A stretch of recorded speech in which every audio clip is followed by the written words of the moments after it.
စိတ်ပြက်ပေါ်အေးဟိုပြောင်းစံနေရောက်မှတွေလောင်းစံနေရောက်မှတွေငိုချင်မော်လေးမောင်ကြီးမောင်ကြီးမောင်ကြီးဆောက်မအောင်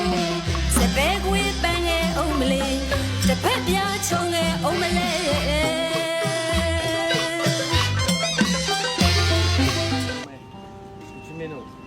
ရောက်နေကြလို့ဗိုက်စာနေပြီဆိုရင်တော့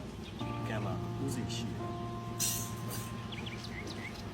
ဦးစီဆိုင်ရာဆိုလို့ရှိရင်လူမျိုးပါတာမလို့လူတန်းသားမရွေးစားသုံးနိုင်တဲ့အတွက်သားငါဟင်းရဆိုရင်လည်းခလာသားတွေပုံပါတယ်ခင်ဗျာဈေးကိုလည်း9000တန်အဲ့နဲ့စပြီးတော့1000ခွဲထန်ထိစားရှိတယ်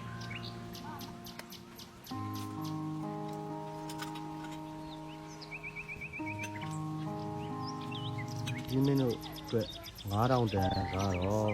အခုလိုမျိုးမြင်ရတဲ့အရန်ဟင်းများကြီးနဲ့ထမင်းလေးနဲ့စားလို့ရှိရင်9000ပါခင်ဗျာ1000တန်ကတော့အခုလိုလူကြီးမင်းတို့စားကျင်တဲ့အသားဟင်းတစ်မျိုးနဲ့ထမင်းနဲ့အရန်ဟင်းနဲ့တစ်ခါပြင်တူကို8000ကျပ်ပါအခုလိုလိုက်ပွဲလေးတစ်ပွဲထည့်ယူမယ်ဆိုရင်တော့1000ကျပ်ထပ်ဆောင်ပေးပြီးကြတင်မှာဖြစ်ပါတယ်ဗျာ1000တန်ကတော့အသားဟင်းတစ်မျိုးခုလိုအရန်ဟင်းနဲ့သမင်းအဝစားသမင်းအုပ်တက်တလောက်စားတူကို1000ကျပ်ပဲကြတ်တယ်ဖြစ်ပါတယ်။ဟောကွဲတဲ့ကတော့ခုလို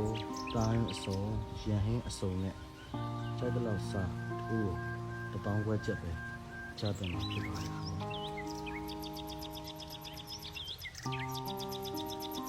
ဘာတစ်ချက်ပြောဖို့မေ့နေတာကကြံရောက်လို့ဦးစိန်ပါဦးစိန်စားကြည့်လို့ရှာပြီးတော့လာစားတာဆိုင်မှာရှိတဲ့တာဟင်းတစ်ပွဲလက်ဆောင်ချတယ်။ဒီမရှာပွေလေအချစ်လောက်တလာမှာပဲ။ဒီရှာပွေချိန်ချအချစ်ကပဲစီရှောက်ပုံမလဲ။အချစ်တွန်းနဲ့စံစားဘူးတဲ့ရာသဝင်းများရေထိုးခဲ့ကြပြီမဆမ်းဘူးလား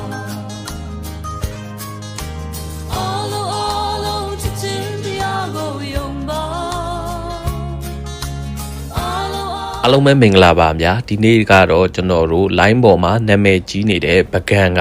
ဦးစီထမင်းဆိုင်မှာသွားစားဖြစ်ခဲ့ပါတယ်ဗျာအသားဟင်းနေနဲ့ဘာတွေရလဲဆိုရင်တော့ဒါဝက်အချိုချက်ပါဒါဘဲဥပုံကြီးပါဒါကျက်စီရန်လေးပါရှင်ဒီဥစ္စာကငါးတန်း20နဲ့လေးကိုချက်ထားတာပါဒါငစုံနဲ့ပြောင်းမှုဒါဝက်ကလေးစားပါရှင်အမဲကလေးစားနဲ့အမဲသားပါရှင်ဒါငဖဲစုပ်ကလေးပါ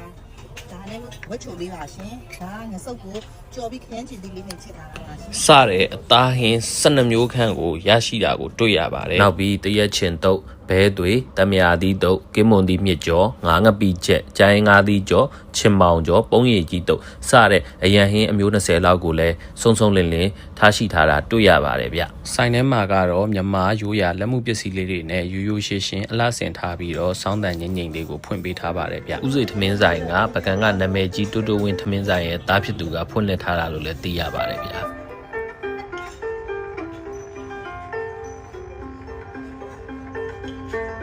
သူ့ဆိုင်မှာကထမင်းနဲ့ဟင်းရော2မျိုးလုံးဘူဖေးအဝစားလို့ရတယ်လို့ဟင်းတပွဲမှာပြီးအရန်ဟင်း18မျိုးလောက်နဲ့ထမင်းအဝစားလို့လည်းရပါတယ်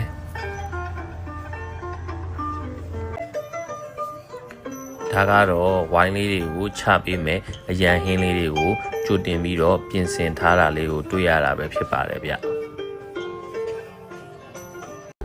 အခုလိုမျိုးကွစ်ပစ်လေးတွေမှာစပွဲဝိုင်းလေးတွေနဲ့ညီမရိုးရာအတိုင်းဝိုင်းဖွဲ့ပြီးထိုင်စားလို့ရအောင်လဲစီစဉ်ပေးထားတာကိုတွေ့ရပါတယ်ဗျ။ဒါလေးကတော့စနေညတိုင်းအငင်းကားတဲ့နေရာလေးပဲဖြစ်ပါတယ်ဗျ။ကျွန်တော်ရိုက်တဲ့ရှေ့ကဘလော့လေးတွေမှာအမြဲတမ်းကုန်ဒီမှာရောက်သွားလို့အခုလိုမျိုးလာမှန်းထားတဲ့အတွက်ဒီနေ့တော့ဘယ်သူမှမရောက်ခင်ကိုရင်ဦးဆုံးရောက်အောင်သွားပြီးတော့ဟင်းအစုံနဲ့ဥဥဖြားဖြားအေးအေးဆေးဆေးသွားထိုင်ပြီးတော့စားခဲ့ပါတယ်ဗျ။ကျွန်တော်တို့ကထမင်းကောဟင်းကောဘူဖေးအဝစားတာဖြစ်တဲ့အတွက်အသားဟင်း12မျိုးအရန်ဟင်းအမျိုး20ကျော်နဲ့စုစုပေါင်းဟင်းအမျိုး30ကျော်နဲ့စားခဲ့ပါတယ်ပထမဦးဆုံးဘဲဥပုံရည်ချက်လေးနဲ့စပြီးစားပါမယ်ဗျာ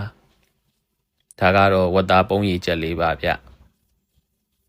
ကျွန်တော်ကတော့စားပါပြီအားလုံးပဲစားကြပါအောင်ဗျဒုတိယမြောက်လိုက်ပွဲလေးထည့်ပါပြီထမင်းကအငွေ1000ထောင်လေးနဲ့ပေါ့ဗျာ ကျွန်တော်တို့ကလူ6ယောက်အဝစားစားတာ9000ကျပါတယ်ဗျဒုတိယမြောက်ပကံလေးကိုတော့ပုံရည်ကြီးလေးကိုငပိရည်လေးနဲ့နှဲပြီးတော့စားပါမယ်ဗျာကဲတတိယမြောက်လိုက်ပွဲကိုစပြီးတော့ဆွဲပါပြီဗျဆိုင်ရှင်ဦးစေကတော့ကျွန်တော်ကိုကြည်ပြီးလန့်နေတော့မှာပဲဗျာဦးစေဆိုင်ရဲ့ဟင်းချက်လက်ရာကိုပြောရမယ်ဆိုရင်တော့စားလို့အဆင်ပြေတဲ့အထဲတော့ပါပါတယ်ဗျကျွန်တော်ကတော့အမှန်ကန်ကိုအခုလိုမျိုးဆွဲခဲ့တာပေါ့ဗျာအခုတော့အားလုံးစားပြီးတောက်ပြီးဖိုက်တင်းသွားကြပါပြီဗျဆိုင်ရှင်ဦးစေနဲ့လည်းအမတ်တရဓာတ်ပုံလေးရိုက်ခဲ့ပါသေးတယ်အားလုံးပဲအဆုံးထိကြည့်ပြီးလို့ကျေးဇူးပါဗျာ好，最近马上夜路。